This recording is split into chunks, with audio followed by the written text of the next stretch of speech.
Celebrate कर रहा है। उसके लिए छोटी दावत हमने अपने पेरेंट्स को दी थी कि वो तशरीफ लाएँ और इस पूरी सेरेमनी को देख करेंगे।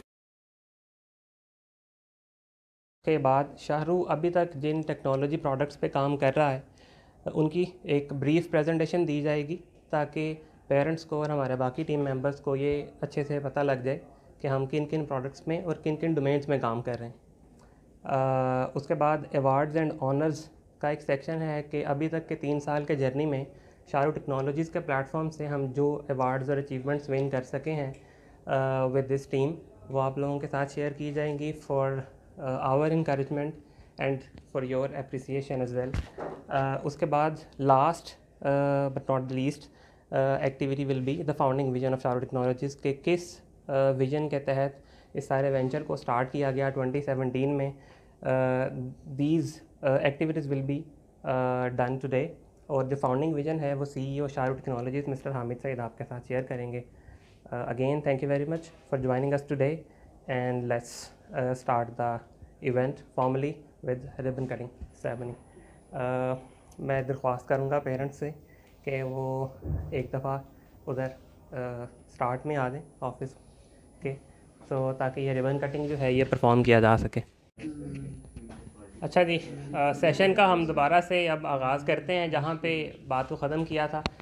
इसी दौरान हमारे एक साथी हैं नवीद असलम, उन्होंने हमें ज्वाइन किया है। नवीद हमारे साथ 2017 से ही कर रहे हैं, बल्कि उससे पहले भी।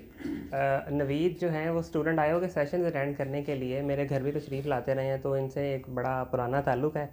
अभी एट द मोमेंट जो है वो नवीद सर्व कर रहे हैं साइबर क्राइम में एज अ सब इंस्पेक्टर, ये सर्व कर रहे हैं FIA साइबर क्राइम ब्रांच में। तो इसके बाद जहाँ पे मैंने अपनी बात ख़त्म की थी वो ये स्पीरियर में जो सेशन हमने ऑर्गेनाइज़ करवाया, इसके बारे में मैं बता रहा था कि DG स्किल्स का एक इनिशिएटिव था जो कि मिनिस्ट्री ऑफ IT ने स्टार्ट किया था डिजिटल स्किल डेवलपमेंट के लिए, जिसके अंदर कंप्यूटर से रिलेटेड स्किल्स बच्चों को सिखाई जाती हैं। उसका जो फर्स्ट रोड शो था वो शाहरू ने ऑर्गेनाइज़ करवाया था और इसमें हमारे कोलैबोरेटर्स जो हैं वो स्पीरियर यूनिवर्सिटी भी था, मिनिस्ट्री ऑफ IT और एपिफनी। उसके अलावा टीम शाहरू जो है उसने मल्टीपल अवार्ड्स भी विन किए हैं। वी वर फॉर्चुनेट इनफ कि हमें पाशा ICT अवार्ड्स, जो कि पाकिस्तान की IT इंडस्ट्री के सबसे बड़े अवार्ड्स पाकिस्तान में ऑर्गेनाइज़ करवाए जाते हैं, वो पाशा ICT अवार्ड्स ही हैं। यहाँ पे टीम शाहरू को पार्टिसिपेट करने का मौका मिला। उसके अलावा शाहरू टेक्नोलॉजीज़ के प्लेटफॉर्म से फिर हमने एक स्प्रिंग फेस्टिवल ऑर्गेनाइज़ करवाया था जिसमें कमोबेश तमाम लोगों ने ही पार्टिसिपेट किया था और ये एक बड़ी अच्छी मेमोरी है शाहरू बुक्स में। उसके बाद हमारा प्रोडक्ट है printable.pk जो है वो बेसिकली प्रिंटिंग इंडस्ट्री से रिलेटेड प्रॉब्लम्स को सॉल्व कर रहा है और हम लोग ये वन स्टॉप सॉल्यूशन एक दे रहे हैं जो कि तमाम प्रिंटिंग सर्विसेज प्रोवाइड करता है ऑनलाइन। इसमें भी मॉडल सेम है कि वो लोग जो प्रिंट करवाना चाहते हैं वो यूज़र्स हैं और वो लोग जो प्रिंटिंग सर्विसेज प्रोवाइड करते हैं वो बेसिकली वेंडर्स हैं। तो आप घर बैठे अपना कोई भी प्रिंटिंग का काम है, जैसे कि एक एग्जांपल के तौर पे ये फ्लेक्स है, तो अगर किसी ने कोई फ्लेक्स प्रिंट करवानी है तो ऑनलाइन वो अपना डिज़ाइन शेयर कर देता है। डिज़ाइन बनाने के लिए भी उनके पास ऑनलाइन एक टूल अवेलेबल है, वो ये डिज़ाइन ऑनलाइन भी बना सकते हैं और अपना डिज़ाइन बनाकर हमारे साथ शेयर कर देते हैं। हम वो चीज़ प्रिंट करवा के, हमसे मुराद यहाँ पे ये है कि हमारे वेंडर्स जो हैं उसको प्रिंट करते हैं और जो हमारे लॉजिस्टिक्स पार्टनर हैं वो उसको डिलीवर कर देते हैं।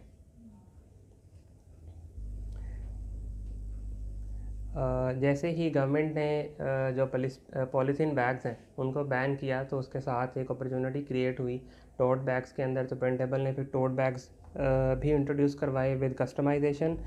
इसी तरह से कुछ लोग प्रिंटेड मग्स इस्तेमाल करते हैं गिफ्ट करने के लिए, गिव अवेज के लिए।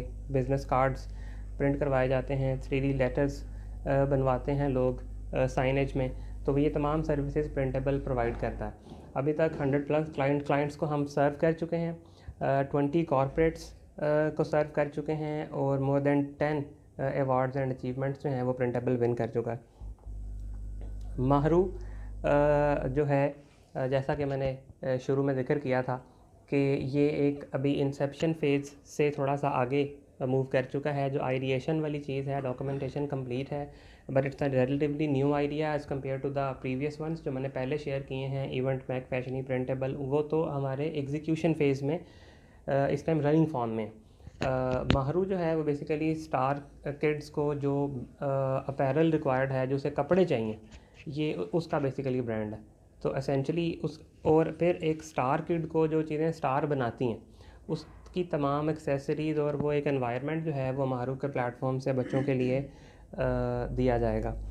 पीयर्स इन के नाम से हम एक इनिशिएटिव पे काम कर रहे हैं जो कि कनेक्टिंग पीयर्स की टैगलाइन के साथ इंट्रोड्यूस करवाया जाएगा। और इसका मकसद जो है वो को होस्ट, को रिसर्चर्स और वो लोग जो कि सेम कम्युनिटी से ताल्लुक़ रखते हैं, वो आपको एज आ कंपेनियन ज्वाइन कर सकते हैं, एज आ पार्टनर ज्वाइन कर सकते हैं इन द सेम डोमेन। तो उसके लिए ये एक ऑनलाइन प्लेटफॉर्म होगा जहाँ पे आप अपने को ऑथर्स को या को होस्ट को फाइंड कर सकते हैं अपने किसी भी वेंचर के लिए। और पीयर्स इन, ये दो वो प्रोडक्ट्स हैं जिन पे अभी हम करंटली काम कर रहे हैं। They are in inception phase, जिनकी आइडिएशन हो चुकी है, लेकिन अभी डेवलपमेंट और सप्लाई चेन की जो चीज़ें होती हैं उनको मैनेज करना बाकी।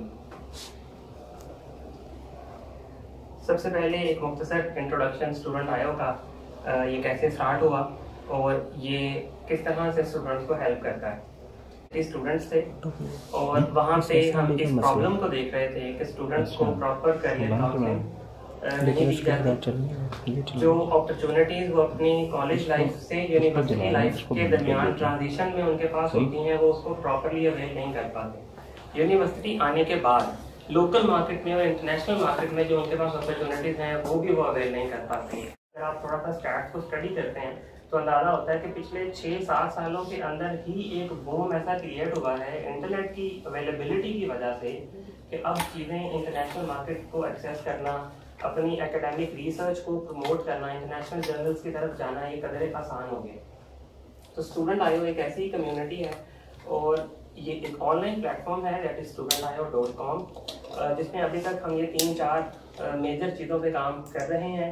वन इज़ कि it's an online community for students, researchers and teachers, ताकि वो एक कोलैबोरेटिव मोड में एक दूसरे को हेल्प कर सकें। स्टूडेंट्स को रिसर्च वर्क का पता हो, टीचर्स अपने आप को रिसर्च से अपडेट कर सकें, प्लस रिसर्च करियर को परसू करते हैं मेरे रिसर्चर्स उनको हेल्प आउट करें।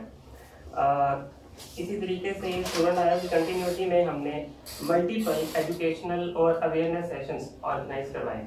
इनमें से सिर्फ आप लोगों की मोटिवेशन के लिए और आप लोगों के साथ शेयर करने के लिए, इनमें से बहुत सारे सेशन ऐसे भी हैं जो मेरे घर पे जो गैरेज है वहाँ पे हमने ऑर्गेनाइज करवाए, जो कि बेसिकली इस स्टीरियोटाइप को तोड़ने की कोशिश की गई है कि आपको कोई बहुत बड़ा प्लेटफॉर्म नहीं चाहिए टू स्टार्ट चीज़ों को शुरू करने के लिए। अगर आपके पास एक रिलेटेबल स्पेशियस एनवायरनमेंट मौजूद है, आप स्टार्ट कर दें, फिर खुद ही से आगे स्केल अप होता जाएगा, जगह भी आपको मिल जाएगी और लोग भी मिल जाएंगे। इसी तरीके से आगे चलते हुए फिर हमने बहुत सारे स्टूडेंट्स को उनकी एजुकेशनल नीड्स में, चाहे वो फाइनेंशियल थी या इन टर्म्स ऑफ एजुकेशन थी, उनको फैसिलिटेट किया पर्सनल कैपेसिटी में, और प्लस उनको कनेक्ट करवाया उन लोगों के साथ जो कि उनको प्रॉपर गाइडलाइन दे सकते थे। एक बंदा जो कि मैकेनिकल इंजीनियरिंग को परसू करना चाहता है और वो एफएससी का स्टूडेंट है, तो जब तक वो किसी ऐसे इंजीनियर से या ऐसे फील्ड वर्कर से नहीं मिल लेता जो उसको प्रॉपर बता सके कि मैकेनिकल इंजीनियरिंग में वो क्या क्या काम कर सकता है और आगे उसके पास क्या अपॉर्चुनिटीज होंगी, इसी गैप को ब्रिज करने को एकेडमिया और इंडस्ट्री ब्रिजिंग कहते हैं। और इस पे इस टाइम करंटली पाकिस्तान में और इंटरनेशनली पूरी दुनिया में बहुत ज़्यादा काम हो रहा है कि एकेडमिक्स जो है वो कंपैरेटिवली इंडस्ट्री से हमें पीछे नजर आता है। तो इसको ब्रिज करने के लिए दोनों साइड्स ही कोशिश कर रही हैं, एजुकेशनलिस्ट भी और इंडस्ट्रियलिस्ट। पेंडेमिक का जब स्टार्ट हुआ तो पेंडेमिक में फिर सारी चीज़ें ऑनलाइन अवेलेबल करनी थी, तो इसमें कुछ टीचर्स ने हमें अप्रोच किया कि वो अपना कंटेंट जो कि वो उस कोविड की जो सिचुएशन है जिसमें बच्चे फिर घर से होम क्लासेस अटेंड कर रहे हैं, तो उनके लिए कंटेंट को अवेलेबल किया है। तो इसमें टीचर्स हमें कंटेंट बना के दे देते थे और वो कंटेंट हम अपने प्लेटफॉर्म के थ्रू डिस्ट्रीब्यूट कर देते थे, जो कि ओवर द इंटरनेट तमाम स्टूडेंट्स के लिए अवेलेबल था ड्यूरिंग द पेंडेमिक।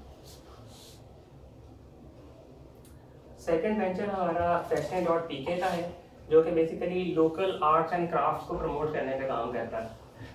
इसके कुछ प्रोडक्ट्स आप अपने सामने यहाँ पर भी देख सकते हैं। ये वो प्रोडक्ट्स हैं जो कि हाथ से बनाए गए हैं और कैमल बोन से बने हुए हैं, ऊन की हड्डी से इनको बनाया जाता है।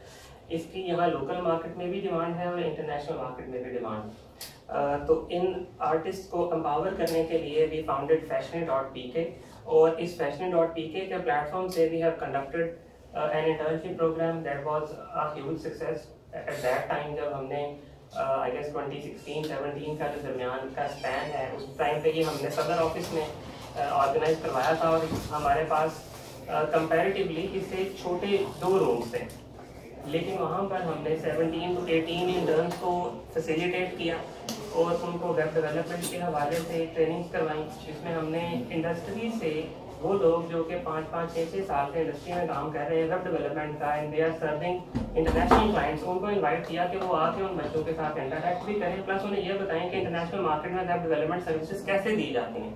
IT सर्विसेज में आगे चल के लिंक करूँगा पेरेंट्स के लिए भी कि हम सब एक वेबसाइट सोचता रहा है कि आप लोग IT सर्विसेज में क्या सर्विसेज देते हैं या रेवेन्यू जनरेशन मॉडल क्या है, क्लाइंट्स कहाँ से आते हैं, मैं थोड़ा सा उसको एक्सप्लेन करूँगा। इसी तरह में आगे चलते हुए फैशनिंग के प्लेटफॉर्म से we have attended multiple exhibitions, जिनका काउंट तकरीबन 20 बनता है, और 20 एग्जीबिशंस में अटेंडेंस के थ्रू हमने बहुत सारे क्लाइंट्स को भी सर्व किया, उनका काउंट भी आगे चल के मैं शेयर करता हूँ आपसे। मेनवाइल ये प्रोडक्ट्स हैं जो कि हैंडमेड प्रोडक्ट्स हैं, और फैशनिंग के जो आर्टिस्ट हैं वो इसको खुद बनाते हैं। इसमें हमारे पास मल्टीपल कैटेगरीज हैं, जिनमें से एक कैमल बोन की कैटेगरी है, और कैमल बोन से रिलेटेड ज्वेलरी और डिकोर के जो पीसेस हैं उनको डिज़ाइन किया जाता है। नंबर 1, ये 2 आर्टिफैक्ट्स उसी के हैं। इसमें कीचेन्स आ जाती हैं, कुछ इयररिंग्स हैं, और एक हमारे पास जो कैटेगरी है वो एब्स्ट्रैक्ट आर्ट की है। इसमें हमारी एक आर्टिस्ट हैं मिस मरियम ज़िया, वो बेसिकली इस सारी चीज़ को खुद बनाती हैं। इस एब्स्ट्रैक्ट आर्ट को बनाकर वो पेंटिंग्स की फॉर्म में हम हमारे साथ शेयर करते हैं, और हम Fashionly.pk पे उनको ऑनलाइन सेल करते हैं। इसी चीज़ को मार्केट किया जाता है सोशल मीडिया के ऊपर, जिसमें फेसबुक का नाम आप लोगों ने सुना होगा, इंस्टाग्राम का नाम सुना होगा। ये वो प्लेटफॉर्म हैं जिन पर सोशल मार्केटिंग की जाती है, और लोगों को बताया जाता है कि आप Fashionly.pk के प्लेटफॉर्म से इस तरह के आर्ट पीसेस को खरीद सकते हैं। तो ये भी हमारे लिए एक रेवेन्यू स्ट्रीम का काम करता है। बिल्कुल उसी तरीके से जैसे हम फिजिकल एग्जीबिशन करके, फॉर एग्जांपल हमने लम्स में एक एग्जीबिशन अटेंड किया, हमने क्वार्टर स्क्वायर मॉल में एक अटेंड किया, हमने अमाना मॉल में था, पंजाब यूनिवर्सिटी में था, स्टैंडर्ड कॉलेज में था।